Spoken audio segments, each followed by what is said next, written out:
Salut tout le monde, c'est Ofairo, on se retrouve pour une nouvelle vidéo. Donc vidéo dans laquelle on va faire une piste, on va chaper une piste de DH. Donc la vidéo a été tournée en mars 2020.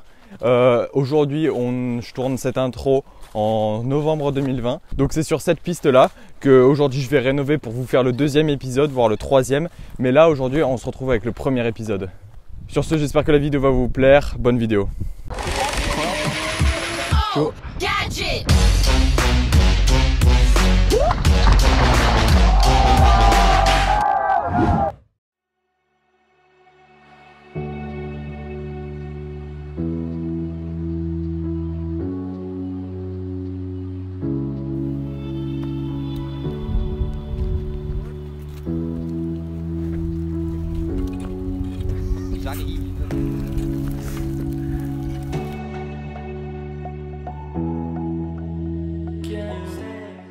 Du coup on s'est dit on va commencer une piste de DH et donc on a choisi un petit point culminant. On arrive par là, donc il faut monter à pied ou en voiture, ça dépend, et on descend par là. Donc ici on a le début, ça descend par là, tac, et en fait on attaque directement avec un petit on va dire pierrier. C'est un petit bout de rocher à descendre qui doit être haut de 3 mètres de là où je suis jusqu'en bas, mais voilà, du coup vu que ça descend, donc là on descend, tac. Ensuite on enchaîne directement avec un virage relevé, donc le pierrier donne ça, donc ça c'est à descendre. On arrive, on a un petit appui, ensuite on enchaîne avec un autre virage, on a un petit gap qui traverse, en fait on connaît cette partie de montagne parce qu'il y a une petite randonnée, ce qu'on appelle un GR ou un PR, et du coup ben là on saute par dessus le chemin de rando, la petite descente où ça va prendre vraiment de la vitesse, et là ensuite on a un gros virage que Melvin nous a échappé et qui nous a bien rehaussé.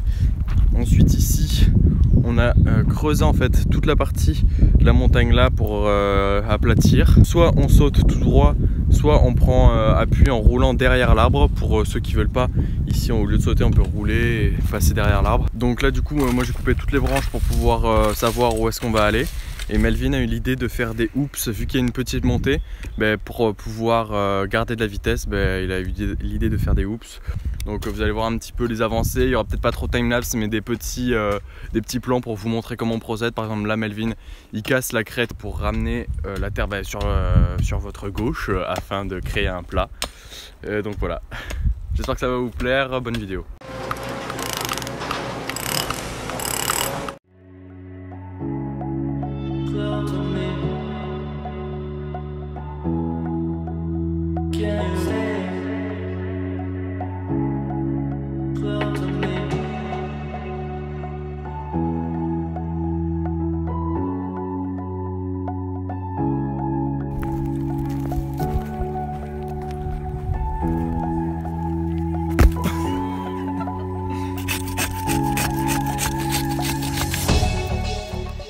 Bon les gars, là on vient de finir ici, juste là le petit chemin, et du coup ce qu'on va faire, c'est qu'on va chercher pour faire la suite, donc en face.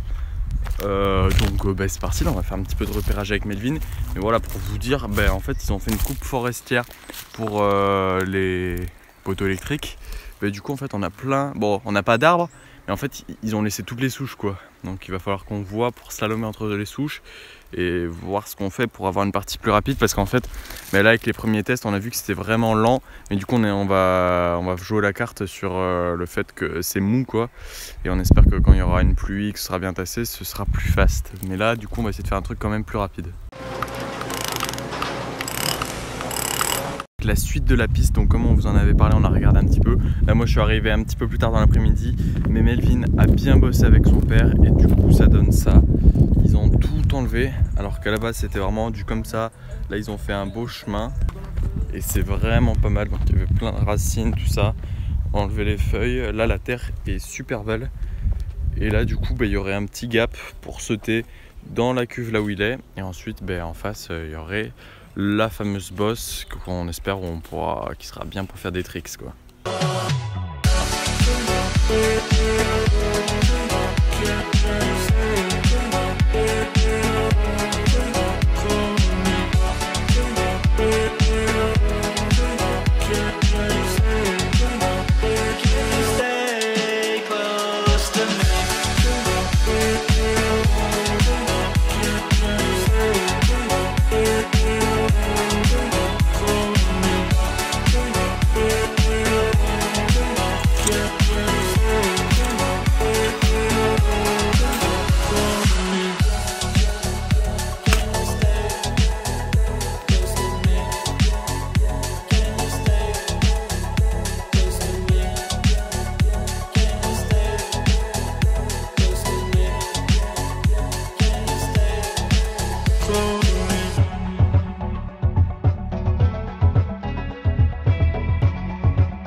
Du coup voilà, 4e jour, on va mettre la palette qu'on a réussi à amener.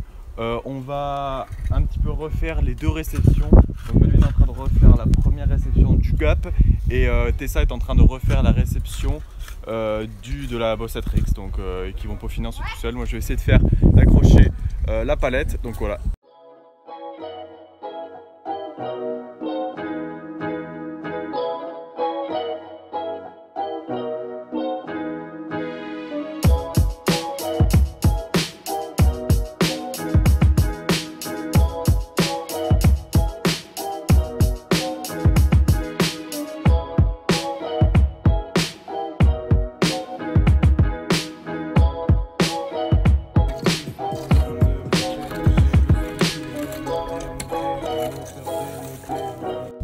Ce que j'ai fait là, moi, c'est que j'ai coupé des petites branches. J'ai essayé de faire un petit peu près la même hauteur et après je ferai des trous pour que ce soit vraiment la même hauteur. Ensuite je les ai calés à des endroits de la palette.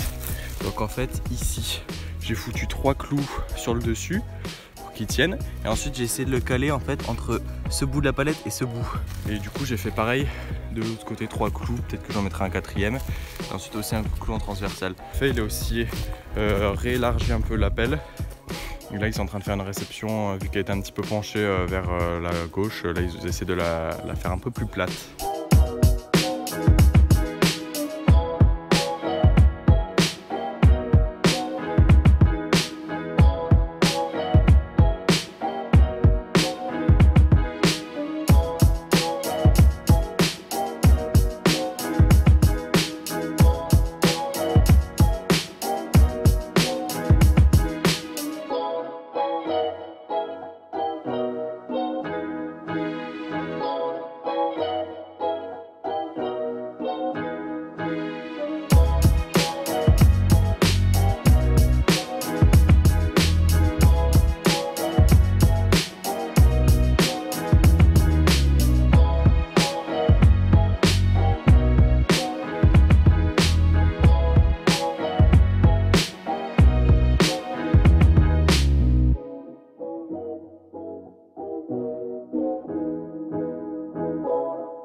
Voilà, je trouve que c'est juste magnifique, une belle autoroute.